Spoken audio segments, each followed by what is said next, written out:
할렐루야, 아멘.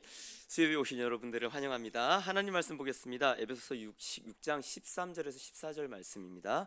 에베소서 6장 13절에서 14절 말씀. 저희 한 목소리로 함께 읽도록 하겠습니다. 읽겠습니다. 시작. 그러므로 하나님의 전신갑주를 취하라. 이는 악한 날에 너희가 능히 대적하고 모든 일을 행한 후에 서기 위함이라. 그런즉 서서 진리로 너희 허리띠를 띠고 의의 호심경을 붙이고. 아멘. 우리 옆에 계신 분들께 이렇게 인사해봤으면 좋겠습니다. 전우야, 방심하지 말자. 맞아요. 이제 봄이 성큼 다가온 것 같아요. 오늘 낮 온도가 17도였어 갖고 저도 이제 하늘문에서 차를 타고 오는데 덥더라고요. 그래서 에어컨을 켰어요. 저는 그 정도로 벌써 아이고인가요? 네, 그 정도로 날씨가 벌써 이제 따뜻해지고 있는데 그래요. 뭔가 날씨가 이제 따뜻해지다 보면은 이렇게 저희 마음도 풀어지면서 영적으로도 좀 긴장도가 이렇게 풀어지는 것 같습니다. 그러나 여러분, 아쉽지만 안타까운 소식을 전해드리자면요, 영적인 싸움의 봄은 죽어야 찾아옵니다. 아멘. 맞아요. 영적인 싸움의 끝은요, 봄은요, 죽어야만 찾아와요. 예수님 다시 오셔야만 찾아오고, 그때까지 우리는 늘 어떤 존재다? 싸우는 존재다. 맞습니다. 왜 그러냐? 우리 한번 또 복습을 해볼까요? 영적 싸움은 3, 2, 1이라고 했어요. 대적의 종류는 뭐라고 했죠? 첫 번째는 마귀, 따라해볼까요? 마귀. 두 번째는 우상. 세 번째는 죄. 승리하는 방법은 두 가지밖에 없다고 했어요. 따라합시다. 예수로, 예배로. 그리고 이 영적 싸움의 유일한 목적, 따라합시다. 하나님의 영광. 아멘이요, 아멘. 이걸 계속 반복하고 세뇌시키는 거예요. 왜요? 싸우게 하도록요. 계속 나눴습니다. 실은요, 여러분, 저희가 싸우지 않는다고 마귀가 싸움을 걸지 않을까요?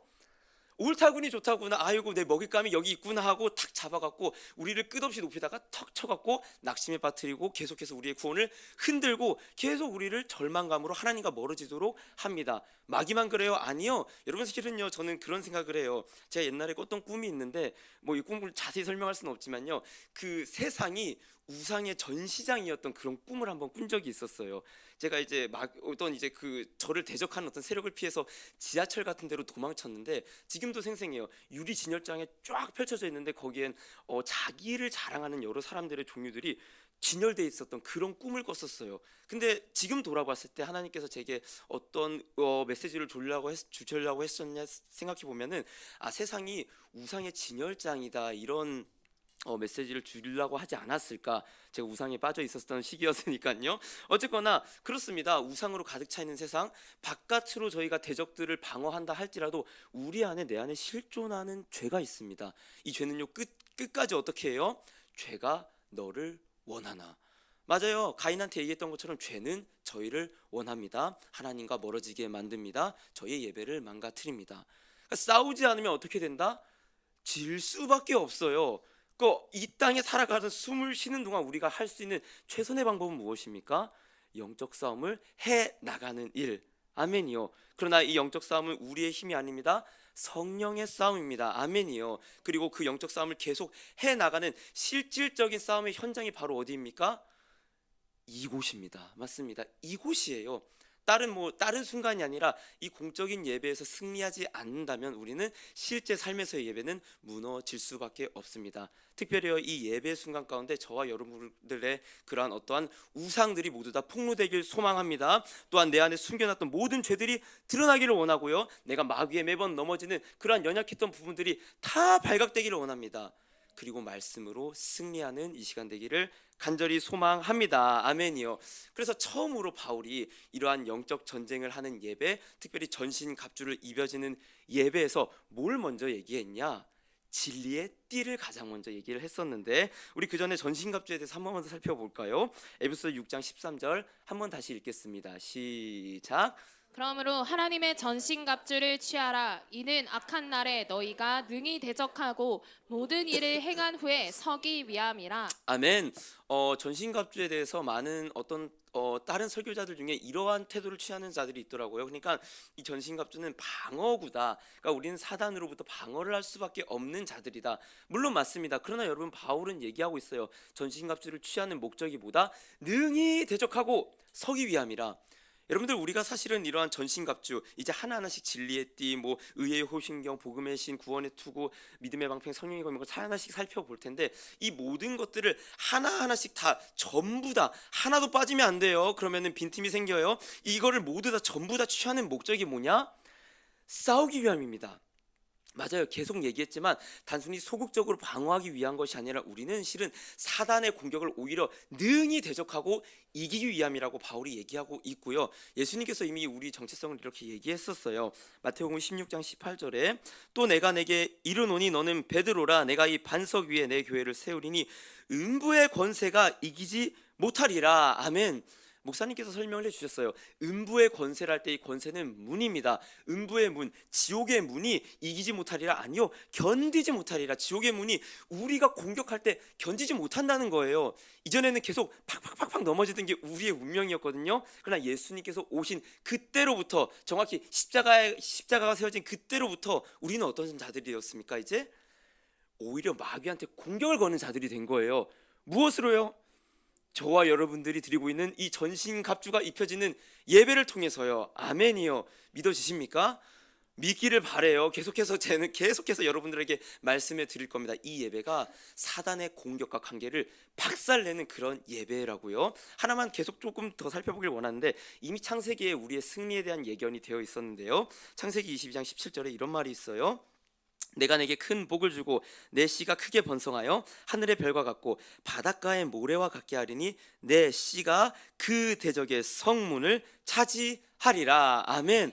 이 씨는 누구입니까? 이 문맥상으로는 이삭이에요. 그러나 이삭은 누구를 예표한다고 저희는 잘 알고 있어요?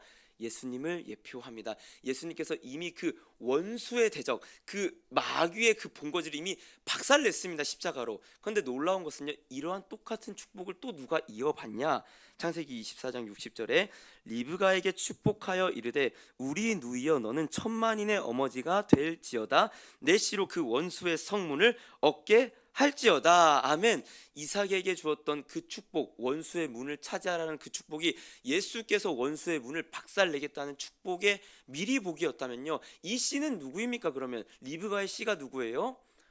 야곱이에요. 야곱입니다. 야곱이 누구입니까? 이스라엘이요. 이스라엘이 누구예요? 하나님의 백성을 대표하는 야곱이요. 그럼 무엇입니까? 종합해 보면요, 예수가 성문을 차지하고 그의 백성인 이스라엘, 영적 이스라엘인 교회 또한 성문을 차지한다, 안 차지한다? 차지할 것이다. 아멘이요. 이제 매번 밀리던 그 예배가 이제 예수로 말미암아 승리하는 예배로 바뀌게 될 것이다. 아멘.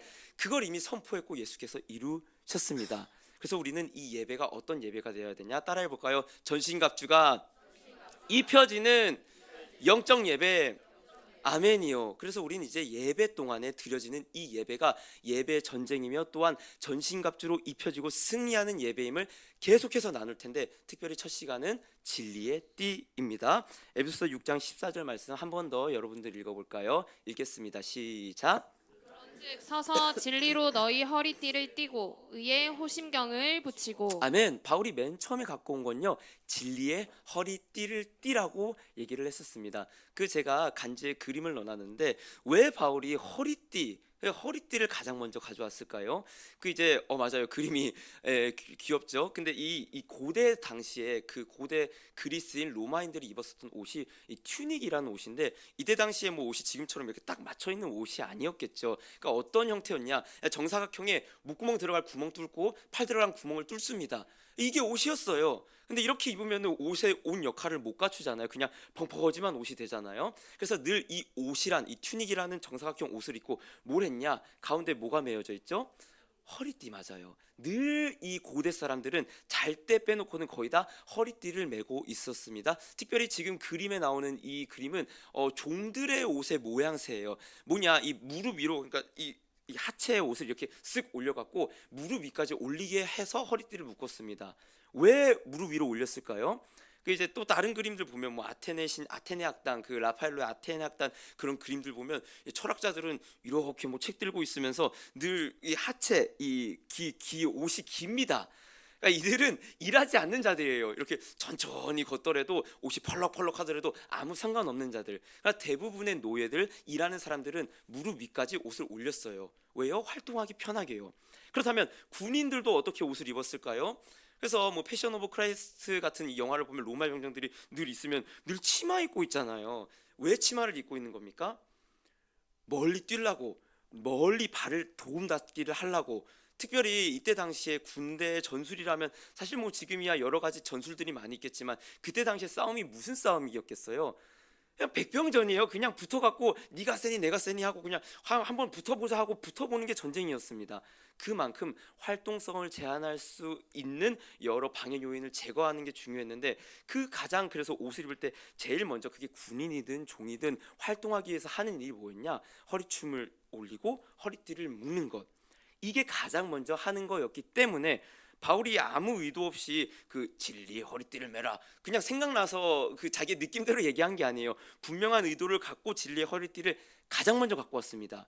뭐냐 결국 종합해 보면 목적이 싸우기 위해서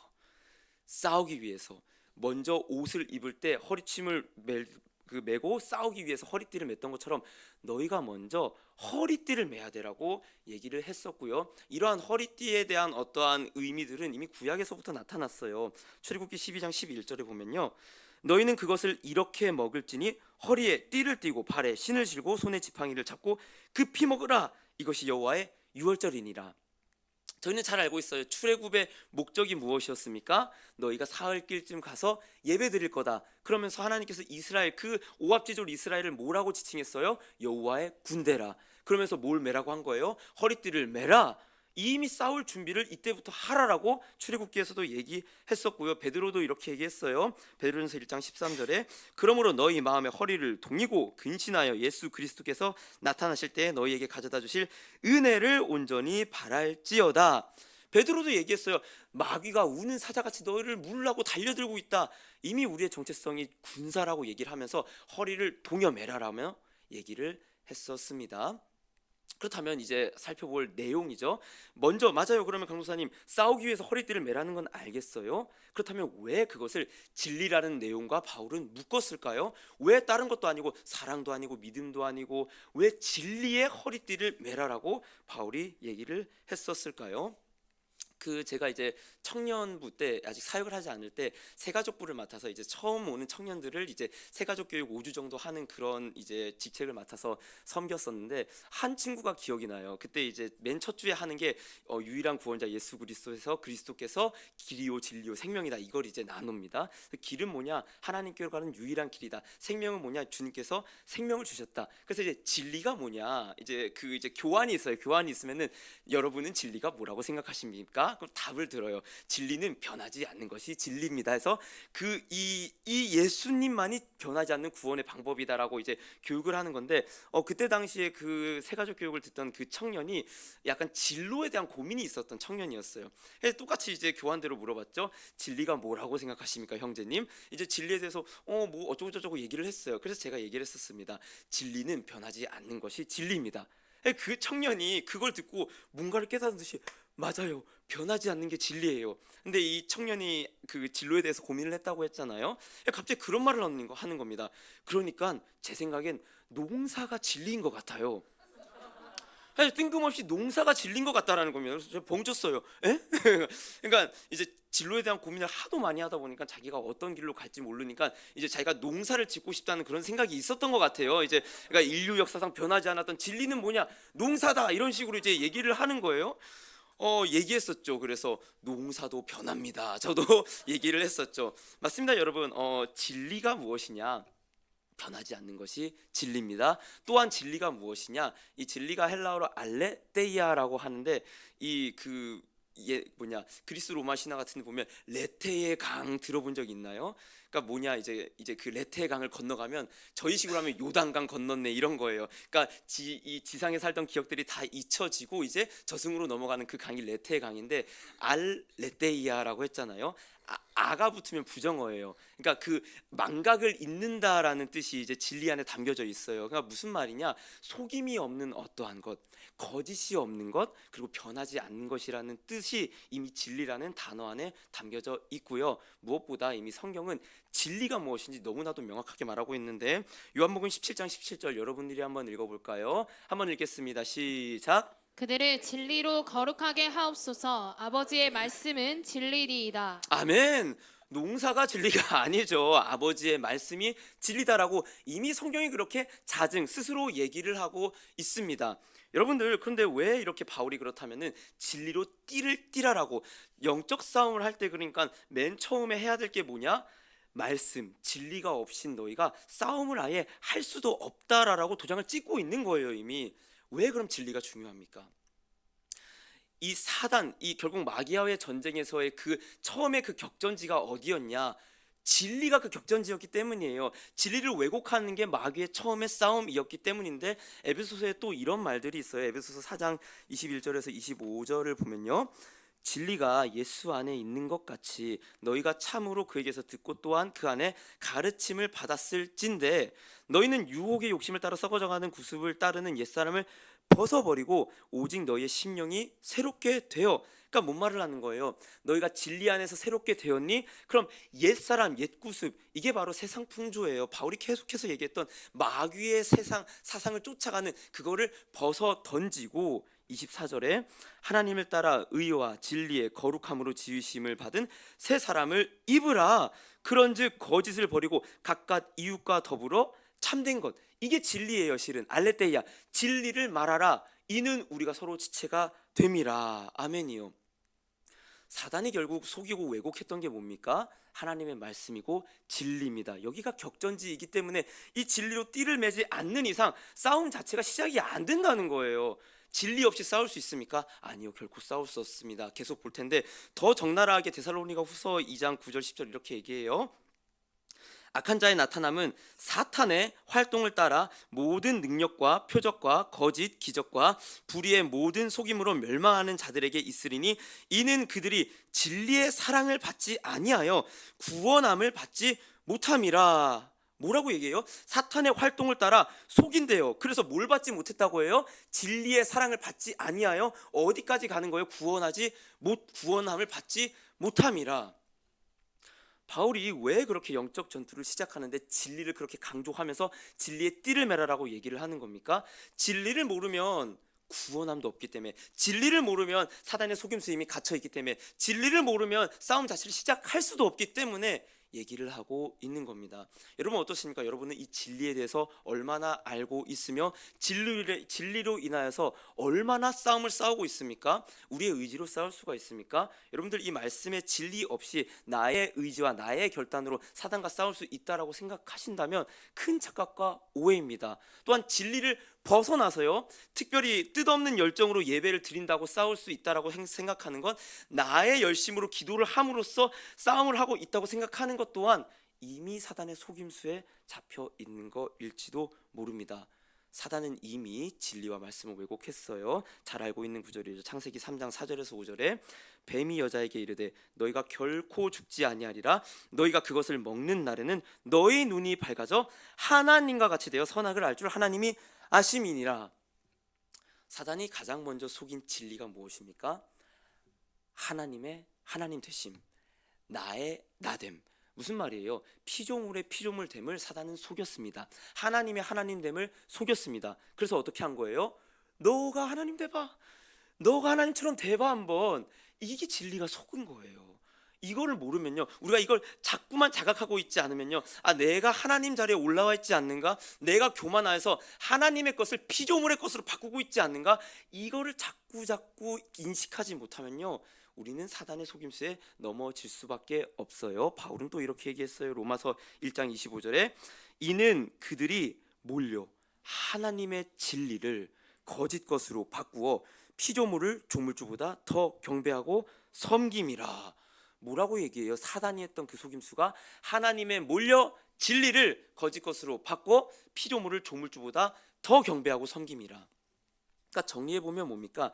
이 사단의 속임수는 사실 아주 교묘합니다.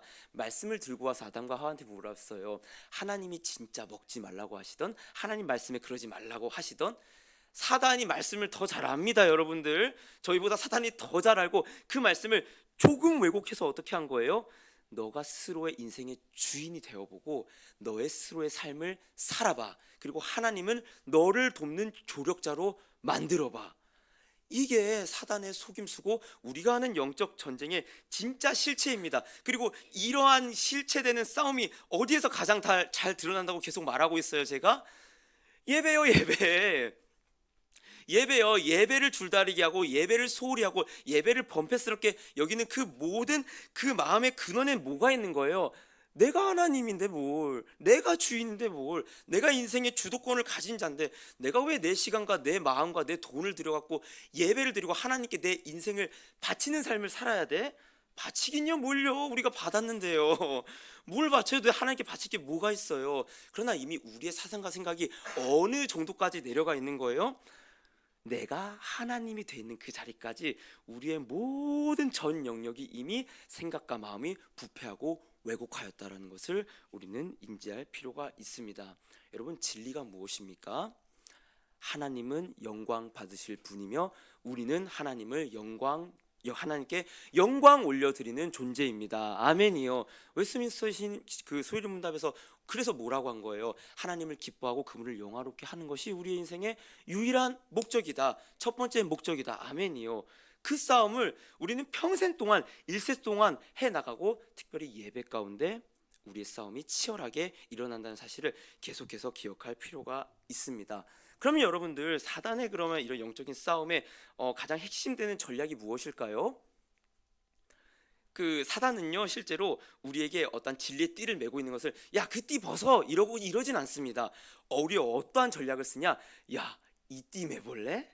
이 띠가 더 멋있는 띠인데 이 띠 한번 가져볼래? 이 띠로 한번 너를 치장해 볼래? 그게 바로 너가 하나님처럼 돼볼래? 비진리의 띠를 우리도 모르게 싹 우리 뒤에 와갖고 허구하고 착 묶습니다. 그리고 이 띠 매봐, 이 띠가 최고일걸? 그러나 흘러내리는 띠, 전혀 싸우지 못하는 띠, 오히려 사단에게 묶여있는 띠임이 성경의 역사 전체에서 쭉 나타나고 있어요. 우리 몇몇 가지 간단히 살펴보길 원하는데, 사단이 어떻게 비진리로 띠를 묶나? 민수기 25장 1절 2절 한번 여러분들이 읽어볼게요. 읽겠습니다. 시작. 이스라엘이 시딤에 머물러 있더니 그 백성이 모압 여자들과 음행하기를 시작하니라. 그 여자들이 자기 신들에게 제사할 때에 이스라엘 백성을 청하매 백성이 먹고 그들의 신들에게 절함으로. 아멘. 가나안 땅에 아직 들어가기도 전이에요. 가나안 땅에 들어가서 내가 우상 숭배 조심해 했는데 들어가기도 전에 이스라엘이 뭐 했어요? 그 땅의 여인들과 음행하기 시작하니라. 이 음행은 물론 성적인 결합일 수도 있지만 더 그 주된 음행이 뭐였냐? 우상 숭배의 음행이었어요. 여러분, 근데 그런 생각을 한번 주일학교 때나 하신 적이 있지 않습니까? 왜 이렇게 이스라엘은 도대체 왜 그렇게 우상 숭배하지 말라고 했는데 왜 맨날 그 우상 숭배밖에 안 했을까? 여러분들 한번 생각을 해보세요. 만약에 이제 이 빛과 소금 교회에, 물론 그런 일 절대 없겠지만 갑자기 임철 목사님이 본인께서 교주가 되는 겁니다. 내가 무리를 걸었노라 하면서 이제 저희 교육자들도 선동이 돼갖고 어머, 목사님께서 손대니까 병이 났고 무리를 걸었어요. 그리고 어느 순간 어느 날에 갑자기 목사님께서 이 앞에 욕조 대야 같은 거 하나 갖고 온 겁니다. 물을 가득 채우라. 이승재 강사실 물 제가 가득 채우는 거예요. 목사님께서 하면서 물을 딱 걸었다고 생각해 봅시다. 그럴 일 없겠죠. 전혀 없어요. 맞아요. 없는데 그러한 일이 일어났다라고 생각해 봅시다. 그러면요, 나는 절대 그러지 않을 거라는 자신이 있는데 그러한 말들을 주변 사람들이 하고 갑자기 뭐 박미양 목사님도 어머, 내가 오니까 역시 임철 목사님이 영험했어, 임철 목사님 신이었어 하면서 한두 명씩 변하고 나서 진짜 임철 목사님을 신으로 섬기고 물까지 걸었다라고 생각해 보세요. 그러면 여러분들을 그 광경을 보고 주변의 모든 사람들이 그럴 때 임철 목사님은 신이 아니고 하나님만 신이다라고 당당히 말할 수 있을까요? 아니요, 여러분들. 사람은 환경에 너무나도 연약한 동물입니다. 가나안 땅에 들어가기 전에 이미 그 땅은 어떤 땅이었냐? 이 어떠한 한 공동체가 그런 게 아니라 거기 사는 모든 사람들이 바알을 섬기던 그런 곳에 이스라엘은 조그만 공동체가 들어갔어요. 그리고 실제로 가나안 그 신들에게, 바알에게 숭배를 했을 때 어머, 곡식을 많이 주네, 풍년을 주네, 실제로 그렇게 보였어요. 물론 하나님이 주신 거지만 그 이스라엘이 그 우상을 안 섬기고 배길 수 있었을까요? 아니요, 쉽게 그럴 수가 없었을 겁니다. 여러분들, 문제는요, 이러한 일들이 단순히 그냥 이스라엘에 어떤 일어났었던 역사의 일이 아니라 오늘날 우리에게 빈번하게 일어나는 일들이라는 사실이에요. 그 유퀴즈라는 이제 TV 프로에서 나왔는데 이제 거기에서 이제 할머니들에게 인터뷰를 하다가 할머니들에게 10,000원씩을 줬어요. 근데 어떤 할머니가 그런 거예요. 어머 하나님 감사합니다. 아니 그러니까 옆에 있는 할머니가 그러는 거예요. 야 하나님이 줬냐? 방송국이 줬지? 이런 얘기를 하는 겁니다. 여러분들 맞아요. 주변에 많은 사람들이 나에게로부터 모으는 모든 복과 나의 주권자가 하나님이라는 사실이 아니라 너가 일을 해갖고 아니면 너가 열심히 일해서 돈을 번 거라는 인본주의적인 생각으로 가득 차 있는 세상 속에서 우리는 어떻게 이 예배 전쟁을 지킬 수 있는가라는 것을 늘 깨어서 기도하면서 싸울 필요가 있다는 거죠. 그래서 민수기 이 사건을 성경이 뭐라고 얘기했냐? 민수기 25장 18절에 이렇게 얘기했어요. 이는 그들이 속임수로 너희를 대적했다. 속임수로 대적했다라고 얘기해요. 우상 숭배한 그 일들이 사단이 너희를 속였다라고 얘기를 하고 있습니다. 결국 뭐냐? 우리는 끊임없이 비진리와 싸웁니다. 하나님이 주인이냐 사람이 주인이냐? 아니 사람이 주인이라는 그 모든 비진리에 대해서 우상으로 왜곡하는 그 사단의 속임수에 대해서 계속 싸우는 삶을 살아야 된다는 사실이죠. 실은 선지자들의 싸움도 이런 싸움이었어요. 진짜 너희가 싸워야 될 그것이 무엇이냐 얘기했을 때 속임수와 싸우라고 예레미야도 얘기했어요. 예레미야 7장 2절에서 4절에 이렇게 얘기해요. 너는 여호와의 집 문에 서서 이 말을 선포하여 이르기를 여호와께 예배하러 이 문으로 들어가는 유다 사람들아 여호와의 말씀을 들으라. 보세요. 여호와께 예배하러 오는 사람들에게 한 말이에요. 3절에 만군의 여호와 이스라엘의 하나님께서 이와 같이 말씀하시되 너희 길과 행위를 바르게 하라. 그리하면 내가 너희를 이곳에 살게 하리라. 너희는 이것이 여호와의 성전이라 여호와의 성전이라 여호와의 성전이라 하는 거짓말을 믿지 말라. 선지자들이 했던 그 싸움도 어떤 싸움이에요? 비진리와의 싸움. 거짓말을 믿지 말라. 야 너희가 하나님을 예배하러 오는 자들에게 얘기한 거예요. 여호와를 예배하지도 않으면서 예배하러 오는 자들에게 여기가 성전이라 여기가 성전이라 여기가 성전이라는 그 거짓말에 속지 말라라고 얘기를 하면서 이어서 뭐라고 했냐? 8절에서 10절에 보라 너희가 무익한 거짓말을 의존하도다. 뭘 의존해요? 거짓말을 의존한다고 얘기하는 거예요. 너희가 도둑질하며 살인하며 간음하며 거짓맹세하며 바알에게 분향하며 너희가 알지 못하는 다른 신을 따르면서 내 이름으로 일컬을 받는 이 집에 들어와서 내 앞에 서서 말하기를 우리가 구원을 얻었나이다 하느냐? 여러분들 저는 이 예레미야의 말씀을 보면서 오늘날 행해지고 있는 예배에 왔을 때 예레미야가 이런 얘기를 선포하지 않을까? 예배 가운데 예수 그리스도와 회개와 죄에 대한 어떠한 메시지가 없으면서 그러한 어떠한 메시지도 없으면서 우리가 구원받은 것이 아닐까? 예배 드리러 오는 자들에게 그 거짓말에 속지 말라라고 예레미야가 얘기를 하지 않을까? 그런 생각을 저는 하게 됩니다. 여러분 그러니까 계속해서 사단은 속이는 거예요. 예배 드리고 있는 내가 예수와 무관하고 하나님과 무관하고 복음과 무관하고 죄와도 무관하고 회개와도 멀리 떨어진 그 상태에서 그냥 아무 생각 없이 예배드리게 해요. 그리고 난 구원받은 게 아닐까? 그냥 그렇게 예배드리게 하는 것 사단의 전략입니다. 비진리로 묶는 사단의 전략이라고 계속 얘기하고 있는 거예요. 그렇다고 여러분 그럼 이제 예배를 우리가 잘 드려야겠네요. 우리의 행동을 교정해야겠네요. 우리가 선한 삶을 살아야겠네요. 아니요, 진리의 내용은 그렇지 않습니다. 그렇게 속이는 자들을 향하여서 예수님께서 뭐라고 하는 거예요?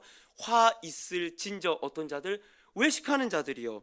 마태복음 23장에 27절 28절에 화 있을진저 외식하는 서기관들아 바리새인들이여 회칠한 무덤 같으니 겉으로는 아름답게 보이나 그 안에는 죽은 사람의 뼈와 모든 더러운 것이 가득하도다. 이와 같이 너희도 겉으로는 사람에게 옳게 보이되 안으로는 외식과 불법이 가득하도다. 뭐라고 얘기하고 있어요, 여러분? 진리의 말씀은 뭐라고 얘기하고 있냐? 우리가 스스로서 행동을 교정함으로 예배를 드리거나 구원을 이룰 수 없는 존재라고 분명하게 얘기하고 있어요.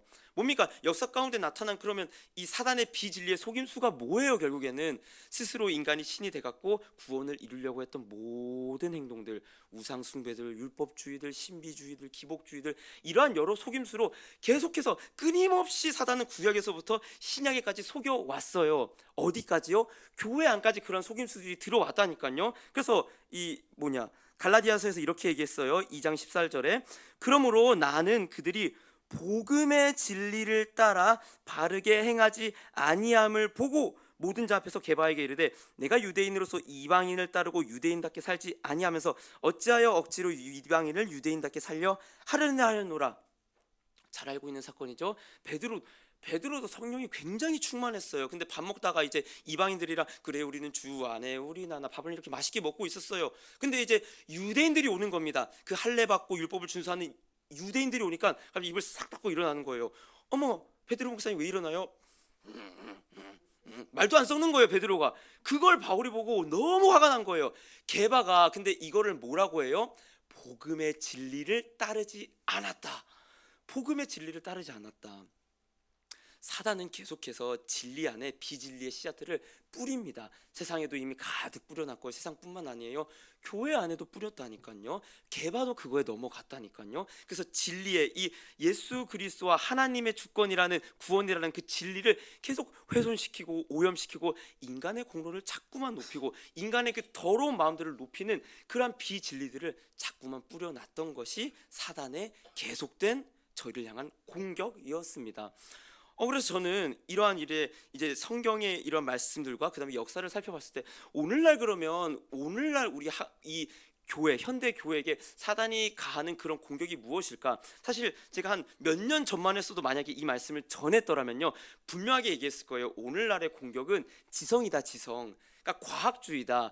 그러니까 이 과학의 어떠한 내용, 그러니까 내 이성적으로 이해되지 않는 성경의 권위를 다 떨어뜨리고 말씀을 믿지 않는 것. 그 제 전에 있었던 그 교회에서 청년이 얘기를 하더라니까요. 내가 예수는 믿어지는데 홍해가 갈라진 건 안 믿어져요. 뭡니까? 딱딱하고 굳어진 그런 과학적인 사고, 그러니까 과학으로 검증되지 않는 것이 진리가 아니라는 그 사고들이 이미 젊은 세대를 다 통치하고 다스리고 이 생각들을 다 절여놨다라는 것을 저는 알고 있었는데 요즘 들어서 제가 오늘날 들어와서 오히려 사단이 우리 이 각자 교회와 성도들을 향해 공격하는 비진리는 뭐냐? 제 생각엔 그래요. 이러한 지성이나 과학이 아니라 감정입니다. 감정. 뭐냐? 어머, 권사님 나 오늘 은혜 받았어. 왜 은혜 받은 거예요? 권사님 울었어요. 권사님이 그 예배 때 찬양을 드리든 기도를 드리든 울었어요. 그럼 내가 감정이 올라왔으면 은혜를 받은 겁니다. 그리고 그런 목사님과 그런 예배는 좋은 예배가 됩니다. 여러분들 철저하게 갈수록 어떠한 방향으로 흘러가냐, 저희들의 예배 방향은 내가 감정적으로 그 어떠한 카타르시스를 느꼈나, 감정적으로 무언가 느꼈냐 안 느꼈냐가 분명한 기준이 더더욱 되어 갈 겁니다. 이제는 더 이상 지식을 뭐 멋있게 전하고 말고 그거는 이제 큰 관심이 떨어졌어요. 오히려 이런 AI의 그런 기술들이 나오면서 아이고 우리 목사님 몰라도 GPT한테 물어보면 되지. 그러나 목사가 말 한마디로 여러분들 심금을 울리면요, 여러분들은 아마 돌아가는 길에 얘기할 거예요. 나 오늘 은혜 받았어. 너무 좋았어. 오늘 있잖아. 너무 좋았어 예배가. 이런 얘기를 아마 할 겁니다. 그래 여러분, 전 지난번에도 얘기를 했지만요, 예배를 받으시는 분이 하나님입니까? 아니면 저입니까? 하나님이죠. 우리가 감동되면 하나님께서 예배를 받으신 겁니까? 아니요, 오히려 반대여야겠죠. 굳이 감정에 대해서 얘기하자면요, 하나님이 우리의 예배를 보고 감동 받으시는 게 진짜 드려지는 예배 아니에요? 그러나 그 어느 누구도 진짜의 감정, 나의 감정에서 벗어나서 진짜 예배를 드려지냐에 대한 큰 관심을 갖고 있지 않은 것이 오늘날 예배자들의 현실입니다. 심지어요, 목회자들마저도 성도들의 감정이 상할까 말까를 고심하는 그런 시대가 되어 된 게 바로 오늘 모습이에요. 그러니까 제가 이제 좀 그래요. 아무튼 저는 그 사역했던 교회가 많지 않기 때문에 뭐 제가 사역했던 교회라면 한 교회밖에 없어서 말하기가 좀 그런 이런 부분들이 있어요. 그런데 이제 뭐 누구랑은 얘기 안 하고 어떤 막 얘기도 잘 안 할 텐데 어쨌거나 많은 이제 목회자들이 어떠한 마음 가운데 가장 중요한 게 뭐냐, 어떻게 이 진리로 충만한 예배가 드려지는가가 아니라 어떤 말을 했을 때 그런 말은 상처받을 수가 있어. 그런 말은 그때 그 권사 그 집사가 상처받을 수가 있고, 특히 그 문제는 조심해야 돼. 그 피아노, 그 드렸던 피아노, 그 문제는 조심해야 돼. 그거 없어져서는 안 되는 거야. 이런 이제 허물했던 그런 내용들, 이런 얘기들을 조심하는 게 목회자들의 과제가 되었습니다. 실제로요, 죄인들이잖아요. 저희 모두 다 죄인들이잖아요. 죄를 지적하지 못하는 그러한 세대로 점점점 변해가고 있는 것이 목회자들의 현실입니다. 제가 유튜브에서 어떤 영상을 봤었냐, 그 이제 목사님이, 물론 그 목사님은 그랬어요. 이제 어떠한 이제 어떠한 사람이 감정에 어떤 분노에 빠지는 것, 또한 어떠한 정신적인 질병에 대해서 그 정신적인 질병이 귀신 들렸다고 말하는 것은 사람들에게 상처를 줄 수 있기 때문에 절대로 해선 안 되는 말이다. 이렇게 그 목사님이 그런 식으로 얘기를 했었습니다. 그러면서 상처를 줄 수 있는 말을 해야 되는 게 아니라 그러한 귀신 들린 것 같은 정신병이 있는 자들을 품어주는 게 교회 공동체다라고 얘기를 하더라고요. 물론 맞아요. 우리가 그런 자들을 품어주는 게 교회 공동체죠. 그러나 여러분, 귀신 들렸다는 말이 상처가 되기 때문에 말하지 못하는 것이 진짜 설교자고 목회자입니까? 아니요, 저는 얘기할 거예요. 감정적으로 충동적인 사람들, 분노에 얽매인 사람들, 당신이 귀신에 사로잡혔다고 얘기할 겁니다. 그 사람들만 정신 그렇게 거품을 물고 그게 귀신 들린 게 아니잖아요. 저와 여러분 모두 다 우상에 사로잡혀져 있고 귀신에 사로잡힌 자들이잖아요. 예배 드릴 때가 아니면 출애굽 못하는 자들이잖아요. 더 가감없이 얘기할 필요가 있지만 이 강단이 목회자들이 아니 예배자들의 수준이요, 내 감정이 중요시 되기 때문에, 내 감정이 우선시 되기 때문에 그러한 말씀과 그러한 예배를 드리지 못하는 것이 현실이 되어 있는 사회입니다. 여러분들, 그러나 성경은 하나만 짚고 넘어갈게요. 우리의 감정과 우리의 마음에 대해서 뭐라고 설명을 합니까? 예레미야 17장 9절 한번 여러분들 읽어볼게요. 읽겠습니다. 시작. 만물보다 거짓되고 심히 부패한 것은 마음이라 누가 능히 이를 알리오마는. 예레미야가 얘기하고 있어요. 누가 능히 이를 알리오마는. 만물보다 부패한 게 뭐다? 우리의 마음이다. 여러분, 저는 아주 직설적으로 얘기합니다. 여러분들의 마음이 기준이 되는 그런 삶을 살 때요, 여러분들은 불행할 수밖에 없습니다. 왜요? 만물보다 부패한 게 여러분들의 마음이기 때문입니다. 아니, 저의 마음이기 때문이에요. 그 마음대로 예배 드리는 삶이요, 결코 예배를 드릴 수도 없을 뿐더러 그렇게 드리는 예배가 결코 여러분들에게 어떠한 만족도 가져다주지 못합니다. 맞습니다. 우리는 물론 감정을 억누르란 말은 결코 아닙니다. 그러나 그 감정을 어디 앞으로 나아가는 거예요? 말씀께 나아가서 말씀 앞에 내가 굴복되는 것. 아멘이요. 이 예배 시간은 어떤 시간입니까? 비진리의 것들을 다 벗어 던지고, 맞습니다 하나님, 제가 비진리로 띠를 메고 있었습니다. 그 비진리의 띠를 다 벗어 던지고 진리 앞에 굴복되는 거예요. 저와 여러분들의 높아진 마음들이 진리 앞에 굴복되는 그 시간이 바로 진짜 영적인 예배고, 진짜 마귀와 싸우는 사단의 견고한 진을 파괴하는 예배라고 말씀드리고 싶습니다. 아멘이요. 그래서 이 시간 마지막으로 그 진리로 충만했던 분, 그 우리에게 유일하신 진리를 주실 분이신 예수님을 소개해 드리고 싶습니다. 요한복음 1장 14절 말씀 함께 읽겠습니다. 시작. 말씀이 육신이 되어 우리 가운데 거하심에 우리가 그의 영광을 보니 아버지의 독생자의 영광이요 은혜와 진리가 충만하더라. 아멘. 은혜와 진리가 충만하더라. 아멘이요. 진리가 뭐라고 했어요? 거짓 없음, 변함 없음. 그걸 보여줄 수 있는 분이, 아니 보여줄 수 있는 게 뭐가 있습니까? 피조물 중에 해 아래 새 것이 없고 다 변합니다. 그러나 오직 예수님만이, 하나님 그분만이 변함없이고 은혜와 진리가 충만하더라고 말씀이 얘기를 하고 있고요. 그 진리가 충만하셨던 분이요, 오늘날 신이 되어 있는, 오늘날 비진리가 진리처럼 감정이 우상이 되어 있는 그 시대에 예수님께서 보여주신 모습이 무엇이냐? 마태복음 26장 42절에 다시 두 번째 나아가 기도하여 이르시되 내 아버지여, 만일 내가 마시지 않고는 이 잔이 내게서 지나갈 수 없거든 아버지의 원대로 되기를 원하나이다 하시고. 여러분들, 만약에 감정이 신이 되어 있었다면요, 감정이 진리의 기준이 되어 있었다면요, 예수님은 어떻게 해야 맞는 거예요? 이 잔을 피하고 싶습니다. 잔을 안 마시는 게 예수님께서 해야 되는 행동이겠죠. 그러나 예수님께서 보여주셨던 모습이 무엇입니까? 진리 앞에 굴복하는 거예요. 하나님의 뜻 앞에 굴복하는 모습이요, 그게 진짜 예배자의 모습이고, 진짜 영적 전투에서, 치열한 영적 전투에서 싸움에서 했던 예수님의 행동이 무엇입니까? 진리 앞에 굴복되시는 거예요. 예수님마저 그러셨는데요, 저희는 어떻게 해야 맞는 겁니까? 이미 말씀을 계속해서 보여주고 있다라는 사실이죠. 그러나 여러분, 오해하지 마시길 바랍니다. 제가 계속해서 말했듯이 저희는 그렇게 진리 앞에서 굴복될 수도 없는 자들이고요, 그것을 지식으로 안다 한들 우리의 조그마한 감정 하나도 이길 수 없는 자들입니다. 조금만 기분이 수틀리면 예배를 나오기 싫어하는 자들이고요, 내 감정이 신이 된 자들인데, 예수님께서 이렇게 얘기를 하십니다. 요한복음 8장 32절에 진리를 알지니 진리가 너희를 자유롭게 하리라. 아멘. 진리가 너희를 자유롭게 하리라. 무슨 말입니까? 물론요, 뭐 감정이 뭐 여러분들의 그 비진리 신이 된 모습이라고 얘기했지만 각자마다 다를 거예요. 여러분들의 자아, 뭐 꿈, 어떤 사람과의 관계, 돈, 건강, 뭐 그것이 다 더 예배보다 앞선 뭐 어떠한 대상이 될 수도 있어요. 그러나 예수님이 얘기하고 있어요. 그 비진리를 벗어버리고 나의 진리로 와라. 그것이 결국 뭐 하는 길이다?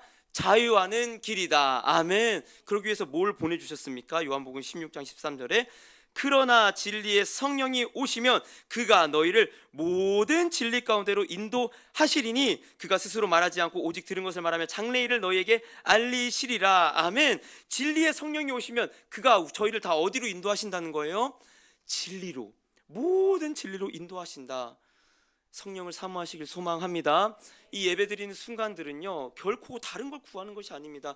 저는 뭐 사실 목사님 만나서 참 감사한 부분이 무엇이냐면요, 이 강단에서 기복주의 말씀들, 오히려 나의 우상과 나의 어떤 비진리를 강화시키는 것을 구하는 것을 승낙하는 그러한 설교들이 선포되지 않는 것들 너무 감사해요. 우상들을 강화시키는 메시지가 선포되지 않는 것들 너무 감사해요. 왜요? 왜 교인들 눈치를 보면서 도대체 설교자의 권위를 바닥만큼 떨어뜨리고 왜 여러분들 복 받을 겁니다, 축복받을 겁니다, 그런 헛된 말들을 왜 하냐 이 말이에요. 아니요, 오히려 이 예배 자리는요, 여러분들이 비진리 목숨처럼 잡고 있었던 그 우상들이 내려놓아지는 시간들입니다. 여러분들 높아졌던 자들이 진리 앞에서 굴복되고 하나님 맞습니다. 만물보다 부패한 나의 마음을 십자가의 보혈로 깨끗이 씻어 주시옵소서. 이제 내가 나의 주권을 진리 대신 예수께 맡깁니다.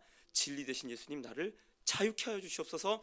진리 대신 성령님 나를 진리로 인도하여 주시옵소서. 아멘이요. 그 말씀이 선포되는 이 시간인데 어쩌다 강단의 권위가 이렇게 떨어졌는지 저는 안타까운 마음이 가득할 뿐입니다. 말씀 듣는 저와 여러분들, 진리 앞에 저와 여러분들이 높게 잡고 있었던 것들, 하늘의 것이 아니라 땅의 것을 움켜잡으면서 비진리로 꽁꽁 묶었던 그 진리의 띠를 벗어버리길 소망합니다. 그리고 진짜 진리이신 예수로 그 띠를 매게 되시길 소망합니다. 물론 저도 마찬가지입니다. 제가 말씀을 준비하면서 참 그 비진리의 띠를 매기 위해서 살았었던 그 모든 사람들이 하나님께서 쭉 이제 그런 이제 역사처럼 드라마처럼 쭉 보여줬던 그런 시간들이 생각이 났었습니다. 그 이제 세훈이한테 이제 지난번에 요셉 얘기를 하면서 세훈이의 꿈과 이제 장래희망에 대한 그런 얘기들을 제가 물어봤는데, 저는 제빵 학원을 다니면서 제빵사가 되고 싶어하는 줄 알았더니 뭐 파일럿 엔지니어가 되고 싶다 하더라고요. 근데 세훈이 손재주를 저는 잘 모르겠어요. 어쨌거나 아무튼 이제 이제 진로와 이제 그런 이제 장래희망에 대한 얘기를 나누면서 제가 세훈이한테 그런 얘기를 했었습니다. 세훈아, 강도사님의 꿈이 뭐였는 줄 알아? 돈 많은 백수야, 돈 많은 백수. 그 이제 부의 추월 차선이라는 책이 있는데, 아무튼 그 책의 내용이 뭐냐, 젊을 때 돈을 벌어야 늙어서 돈을 벌면 못 누린다는 거예요. 젊어서 돈을 버는데 어떻게 버냐, 내 시간과 내 몸을 자유롭게 해줄 수 있는 어떤 그런 이제 뭐 플랫폼을 만들라 이거예요. 아니 뭐 이걸 굳이 설명할 필요는 없고, 어쨌거나 그런 부자가 되라. 제가 그 책에 감동을 받았어요. 군대 가서 20살에 난 이렇게 살아야지, 난 이렇게 살 거야. 그거를 계속 쫓았던 삶이 저의 20살 그 절반 초반의 모든 삶의 모습들이었던 것 같았습니다. 그런데 물론 맞아요. 저는 그러한 부도 그러한 어떤 경제적 자유도 지금까지 가져본 적은 결코 없어요. 근데 그걸 쫓으면서 제 안에 하나님께서 보여줬던 모습은 뭐였냐? 그 쫓는 모습의 한계. 그게 결코 저를 자유롭게 해줄 수 없다라는 분명한 한계를 보여줬습니다. 제가 그러한 부자가 될 수 없을 거라는 존재적인 한계도 알려줬을 뿐더러 제가 그러한 부자가 됐을지언정 나에게 진짜 자유가 없겠구나.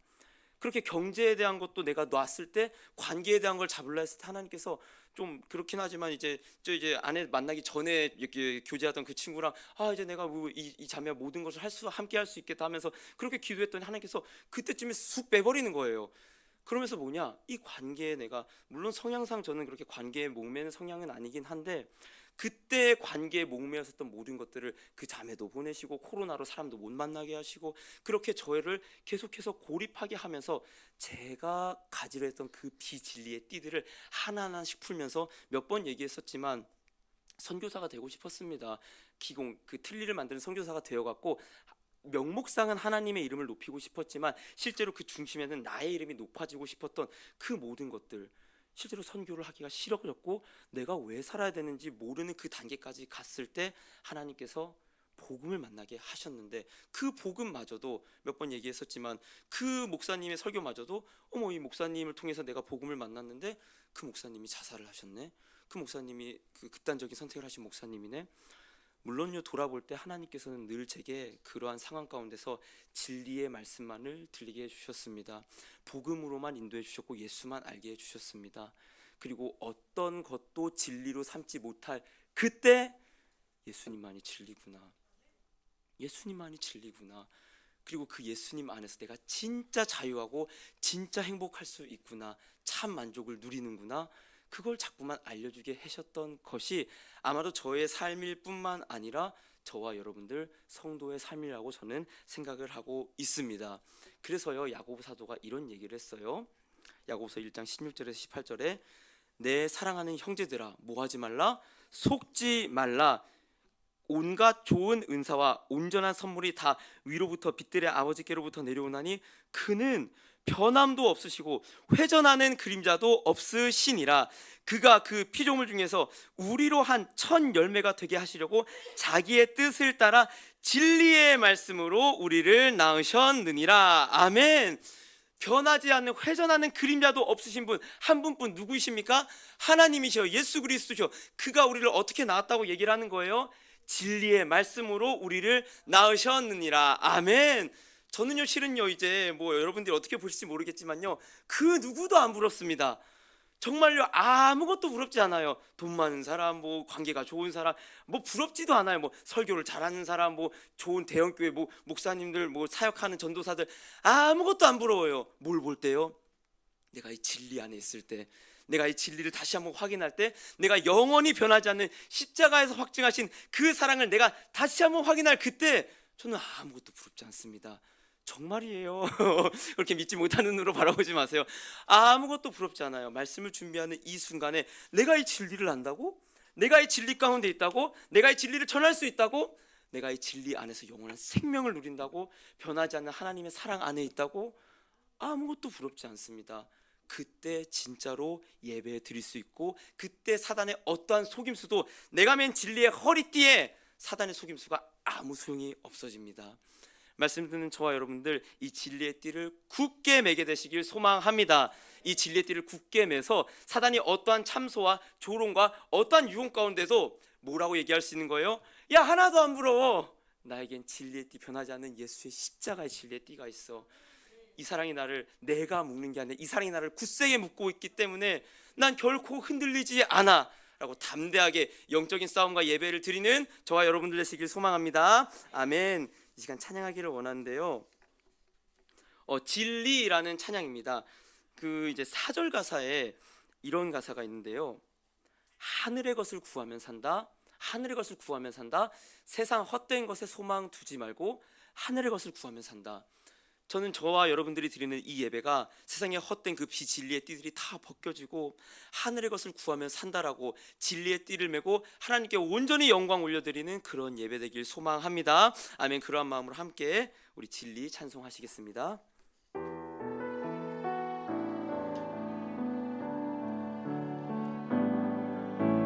하나님 사랑 변치 않는다. 하나님 사랑 변치